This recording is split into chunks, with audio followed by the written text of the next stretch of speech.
Hello everyone, Sean, Mac Gaming. Today I'm going to be talking about iOS 7. I've had iOS 7 since beta 1 because I'm a developer, and I've been testing and sending feedback to Apple. And recently we've had a GM build sent to us, sent to myself, and there will also be the official iOS 7 release today or tomorrow, but I've already got the final version, basically. So today I'll be showing you everything you'll be seeing and things you will not be seeing, and you get a picture. Let's move this over here. This is the lock screen. See the camera down there where you can drag it up just like you used to be able to with iOS 6 as such, and there's also you can drag down this notification center. It says the weather and the day. Mostly cloudy currently. The high will be 16 degrees. Clear tonight with a low of 17. It says about your calendar for tomorrow. Or if you have anything on there for today, it would say about today too. So the calendar looks clear in the morning, but there's an event scheduled for 12. We have an alarm set for 10 AM. Over here, we'll see all the notifications and then missed notifications. There we go. And I've disabled it, but Control Center could also be enabled from the lock screen. But as I said, I've disabled it. So let's dive right in. First of all, Control Center. So here we have airplane mode, Wi-Fi on off, Bluetooth on off, nighttime on off, lock on off. See, for the portrait, for orientation of course. Brightness control is right there, and there's a music control there, volume up and down, and there's your AirPlay, of course, which I'm using right now. Flashlight, you won't be able to see it obviously in this demo, but press it and your light comes on. And this takes you into the timer, of course, which is quite a handy feature. And when you've set a timer, for example, I'm going to set it for 15 minutes. We'll lock our phone, and every time we want to check, we just look at the home screen.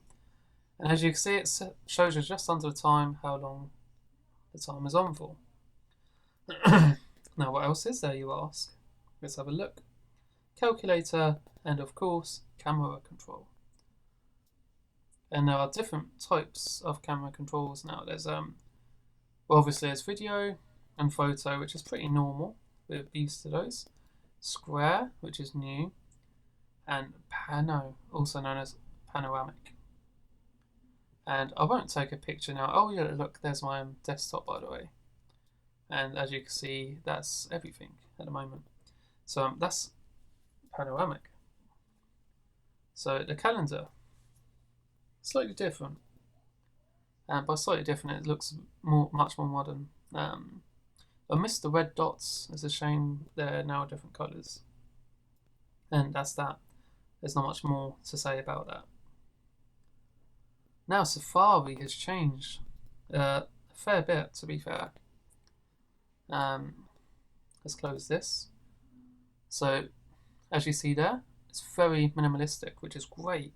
You got a whole screen full of content with no random buttons and rubbish everywhere. And of course, you can share it. Messages, mail, Twitter, Facebook, the usual suspects. And bookmarks. Lucky that wasn't open on a certain one. So there we go. This is the new way of accessing tabs. And here we have, it shows you what's on your other devices, such as my Mac or my iPad if I was browsing on that. So you can also jump into that stuff. And of course, private mode, which means you can browse privately without things being traced back. Passbook. Looks pretty much the same, to be fair. That's that. And then let's look at stock apps. Maps is pretty much the same, as is reminders and the rest really. They're all very similar. Game Center has changed a lot. So it's no longer the casino looking thing it used to be. I'm back. So, this is what it now looks like. Feel free to add me, by the way, as it says at the top there. Turns, games, friends, requests. I don't have many friends on it because not many of my friends use iOS, which is a sad thing for me. But that's that. But that's the friends, that's the me part. This tells me about all the games and the points involved with them. Recommended games, my iOS top games. Been playing with the dog lately, it's pretty decent. Challenges, I have none and have no turns. As I said, not many of my friends have iOS. So the next thing to jump into would be FaceTime's a bit different. Remote, it's the same. Settings, of course. It's changed quite a bit here.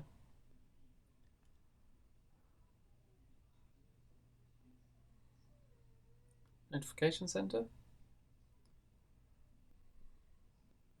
Control center. See, I've disabled it to access. Do not disturb, the same as usual. Nothing's changed there. General settings.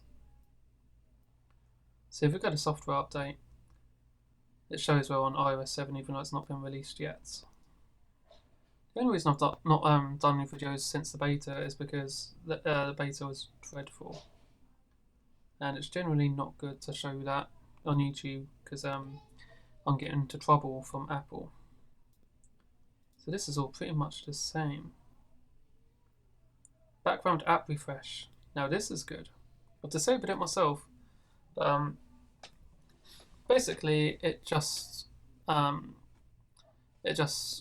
updates everything. Obviously, it's nothing much to it. It's pretty simple. iTunes, Wi-Fi sync. Oh, there's one more thing I've not said about yet. And that is, let's go back to mobile. All the usual stuff, right? But down here, you can change what uses your mobile data.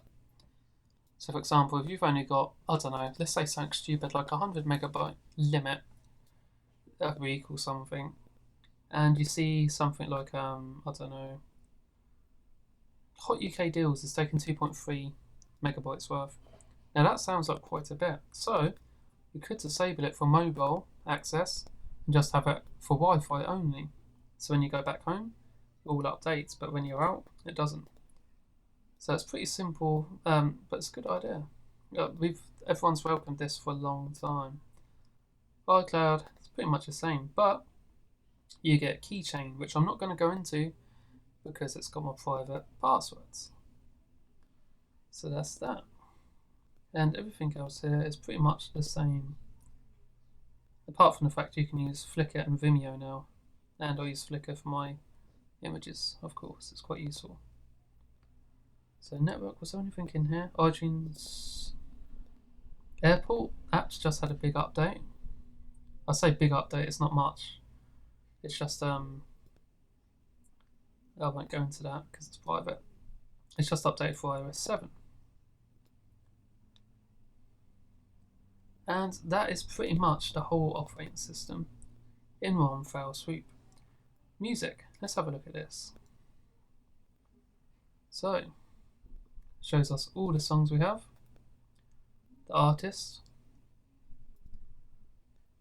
the genres, playlists which we have none of. So let's jump into a song. So there you go, we're skipping a bit and you can see what it looks like.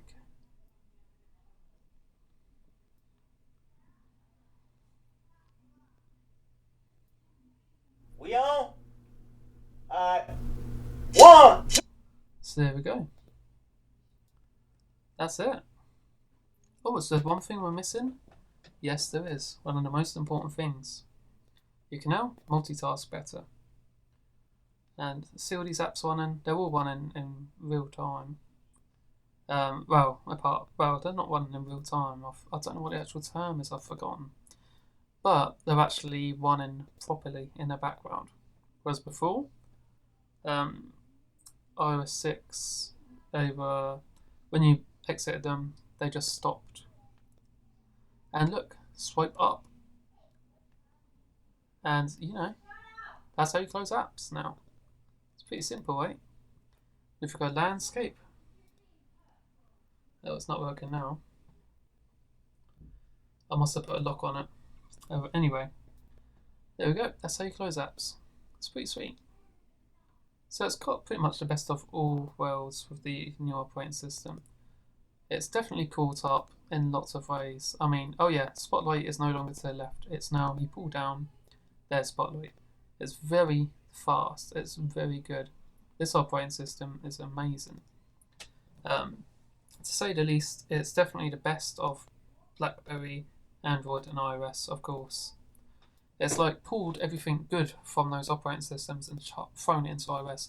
The only thing that we're missing, and that I would really like, is widgets. The only thing to make me switch to Android is literally widgets. That would be it. But if we get widgets in the next iOS, then everything's complete for me. So I don't really plan to hack my phone because it's a phone.